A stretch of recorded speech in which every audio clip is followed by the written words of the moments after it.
तो आज हम पढ़ने जा रहे हैं न्यूटन्स लॉ, जो कि एक फिजिक्स का टॉपिक है, जिसमें बताया गया है कि न्यूटन के 3 नियम थे। पहला नियम, सेकंड लॉ और थर्ड लॉ।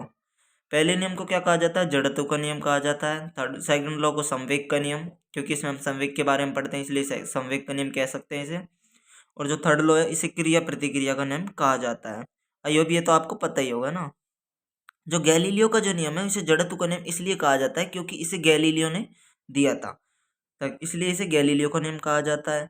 अब ये क्या कह रहा है कि जड़त्व को किसी पिंड के द्रव्यमान से मापा जाता है। अर्थात मेरा मतलब है कि जिसका जितना ज्यादा द्रव्यमान होगा उसका उतना ही जड़त्व होगा। जैसे कि कोई 10 kg की वस्तु है और एक 5 kg की वस्तु है, तो 10 kg की वस्तु का जड़त्व ज्यादा होगा 5 kg की तुलना में।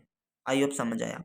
अगला है कि यह एक विमाहीन और मात्रकहीन राशि है, क्योंकि इसकी ना तो कोई मात्रक है ना कोई फॉर्मूला है, तो यह एक विमाहीन और एक मात्रकहीन राशि हो गई।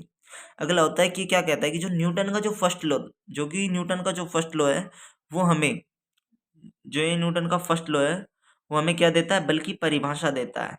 क्या देता है? बल की परिभाषा देता है, जो कि एयरफोर्स 2017 में पूछा भी गया था। ठीक है, तो इसे ध्यान रखना। ये आपको बल की परिभाषा देता है, और जो सेकंड लॉ है वो आपको बल का मात्रक देता है, जो कि F बराबर ma ना होकर ये एक F बराबर ma मात्रक नहीं है, जो कि एक स्टेटमेंट है। ये न्यूटन की जो सेकंड लॉ है, इसका एक स्टेटमेंट है, जो के बारे में, जिसके बारे में हम सेकंड लॉ में पढ़ाएंगे। अगला कह रहा है कि अगला है कि जो जड़त्व होता है, जो इनर्शिया जिसे कहते हैं, इनर्शिया जड़त्व, जिसका द्रव्यमान जितना अधिक उसका जड़त्व भी उतना अधिक। तो जो इनर्शिया है, इसे 3 भागों में बांटा गया है। कितने भागों में बांटा गया? 3 भागों में। अगल पहला है स्थिर जड़त्व, सेकंड है गतिशील जड़त्व, और थर्ड है दिशा का जड़त्व। तो स्थिर जड़त्व के बारे में हम पढ़ते हैं। स्थिर जड़त्व का मतलब होता है जो वस्तु स्थिर है वो स्थिर रहना चाहती है, और गतिशील है तो गतिशील रहना चाहती है। जैसे कि हम एग्जांपल है इसमें, स्थिर कंबल है तो उसमें जब हम फटकार मारते हैं, तो डंडे की मारते हैं, तो उसमें धूल के कण उड़ने लग जाते हैं। पहला एग्जांपल। दूसरा एग्जांपल है कि जब स्थिर गाड़ी होती है तो एकदम में जब चलना चलना प्रारंभ करती है तो हम पीछे की ओर धक्का लगता है, वो भी एक स्थिर जड़त्व का उदाहरण है। और जो सेकंड है गतिशील जड़त्व का नियम, यह है यदि कोई वस्तु गतिशील है तो गतिशील रहना चाहती है। इसका मतलब है कि जैसे हम चलते हुए बस होती है, उसे वो एकदम में ब्रेक लगाती है तो हम आगे की ओर गिरते हैं।